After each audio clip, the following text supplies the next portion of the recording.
Tony. Bonjour. Ravi de vous voir ici. Merci. Alors, première question, est-ce que vous pouvez nous raconter un peu l'histoire de Dead Island 2? Alors Dead Island 2, l'épidémie qu'on a découvert sur Banoi s'est répandue. Après le sud-ouest Pacifique, elle a atteint la côte ouest des États-Unis et la Californie est donc complètement affectée. Le gouvernement américain décide de mettre tout l'État en quarantaine et donc nos 4 héros sont comme dans Dead Island, 4 personnes qui sont immunisées contre le virus et qui au contraire semblent se renforcer à mesure qu'ils le combattent. Et ils vont partir dans un road trip à travers la Californie, porter secours à plein de gens et défoncer du zombie. Est-ce que vous pouvez nous parler des grandes nouveautés qu'il y a dans cet opus par rapport au précédent? Alors au niveau de nouveautés, ça couvre autant des nouveaux éléments que les éléments existants parce que ce coup-ci, on travaille avec un nouveau développeur et sur un nouveau moteur de jeu, l'Unreal 4, donc on a un peu tout reconstruit. Ce qui fait que même les mécaniques familières ont été retravaillées et on a essayé au maximum de pousser les éléments les plus fun en se délestant de ce qui n'apportait pas grand chose aux joueurs. Donc le combat de corps à corps est beaucoup plus dynamique, beaucoup plus frénétique.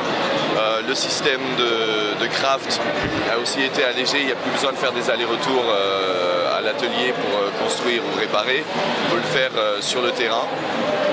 On a aussi beaucoup travaillé sur le multijoueur et le fait de retirer autant que possible les barrières. Donc maintenant on peut jouer jusqu'à 8 dans la même session. Et à partir du moment où moi en tant que joueur je me lance dans une partie en mode connecté, le jeu va automatiquement peupler le monde d'autres joueurs, mes amis s'ils sont connectés, sinon des inconnus. Ce qui fait qu'au détour d'une mission, je vais pouvoir tomber sur un joueur qui est peut-être en train de galérer contre une horde de zombies, lui porter main forte, décider de faire quelques missions ensemble. On a aussi des événements dynamiques qui se déclenchent dans le monde, qui vont attirer les joueurs et encourager comme ça les rencontres.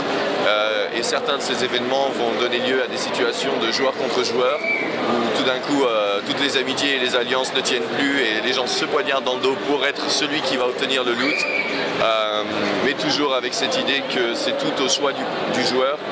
Et on ne fait que lui proposer tout plein de possibilités et d'activités. Et après, selon son humeur, il se balade comme il veut, il va où il veut et il participe à ce qu'il veut.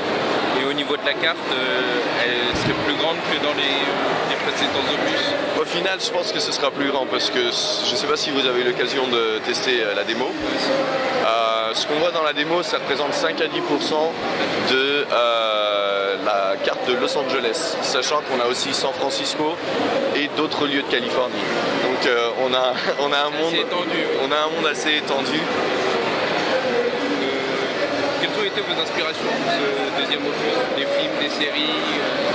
Alors quelque part, un des côtés assez simples de l'approche de départ pour Dead Island 2, c'est que l'inspiration principale restait Dead Island 1 et Riptide.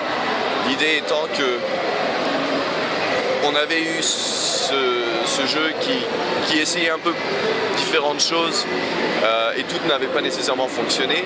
Donc notre objectif c'était vraiment de parfaire l'expérience et de la raffiner au maximum. Donc c'était ça, on va dire, le point de départ de tout. Après, évidemment, ce coup-ci, par exemple, on va dans une direction résolument plus fun. On n'essaye pas autant de faire dans le drame et on essaye d'éviter cette dissonance entre la narration et ce que les joueurs font. Donc on est dans une approche beaucoup plus fun, road trip, California, se balader entre potes, dézinguer du zombie par centaines. Et donc à la fois au niveau de l'écriture qu'au niveau on va dire de la bande son qu'on essaye de faire autant que possible, surf rock, California, vraiment transposer cette sensation. Des inspirations comme Zombieland par exemple font vraiment sens. Donc le 20 novembre, Dead Island, Escape Dead Island sort. Et donc, qu'est-ce que vous pouvez nous dire sur ce jeu? Ça me fait toujours très plaisir d'en parler. En effet, Escape Dead Island sort très bientôt. C'est un spin-off de la série. Et c'est un titre, donc c'est un jeu troisième personne qui mélange survie et mystère, qui est beaucoup plus narratif et dans lequel on va suivre un personnage qui s'appelle Cliff, qui est un petit peu ce jeune fils de riche propriétaire de médias, etc., qui a toujours vécu un peu dans l'ombre de son père et qui a envie de se faire un nom, de s'en extirper, d'être reconnu pour lui-même. Et il va partir avec deux amis en piquant le bateau de son père vers l'île de Narapella, qui fait partie du même archipel, parce qu'il a trouvé des informations qui lui font croire qu'il va pouvoir on va dire exposer la vérité et trouver qu'est-ce qui était à l'origine de ce qui s'est passé sur Banoi. Évidemment, il arrive là-bas, les choses ne se passent pas exactement comme prévu, et le jeu en lui-même va explorer plein d'aspects psychologiques. Il y a beaucoup de jeux sur la folie,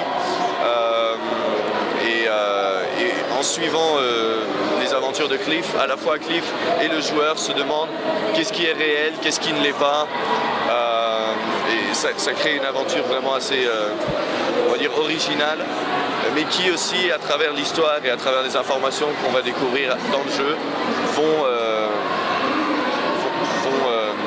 renseigner le joueur sur plein d'éléments de l'univers Dead Island, des choses qu'ils ont vues dans Dead Island et Riptide, et des choses qu'ils verront dans Dead Island 2. Donc ça crée aussi ce lien narratif. Et pourquoi le sortir que sur PS3 et Xbox 360 ? Alors pour nous, un jeu comme Escape, c'est un peu un pari. On avait envie de faire ce type de jeu, mais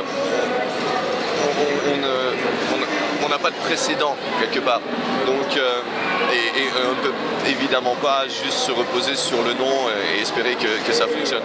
Donc pour nous, aller sur PS3, Xbox 360 et PC, c'est des plateformes qui, au moment de la sortie, ont quand même le plus grand nombre de joueurs. Et ça permet aussi de créer cette différenciation avec Dead Island 2 qui représente un peu notre ambassadeur next-gen. Est-ce que vous pouvez nous parler un peu plus de la bêta qui est offerte avec la précommande de Escape ? Alors, retrouver dessus. Moi-même, je pense qu'à l'heure actuelle, les détails ne doivent pas être, ne doivent pas être finalisés encore. Donc, ouais, je pourrais pas donner plus d'infos à ce niveau-là. Je pense que dans les mois qui viennent, on révélera certainement les détails de ce programme.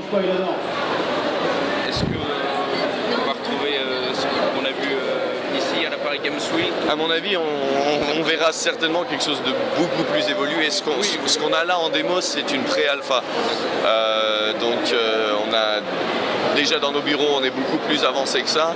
Et pour une bêta, alors encore une fois, je ne sais pas du tout ce qu'il y aura, et je pense qu'on peut s'attendre à voir plus que dans cette petite démo. Est-ce que vous pouvez nous parler de l'édition collector qui est prévue pour Dead Island 2 ? L'édition collector ? Oui, on avait voté. On ne m'a pas informé. Moi, je suis pas au courant. Okay. Désolé. Non, parce qu'on a pu voter sur le choix de ce qu'on voulait en fait dans l'édition. C'est pour l'édition collector en France ou internationale ? Si c'était en France, c'est peut-être pour ça que j'en ai pas entendu parler. D'accord. C'est pas impossible. Et à l'international, il y a quelque chose de prévu aux États-Unis ? J'en sais rien. Quand on est à fond dans la partie développement, des fois il se passe des choses au niveau du marketing ou de la communication. On n'est pas toujours. Des fois on arrive un peu après la guerre, on est là, ah on a fait ça, oh, c'est bien.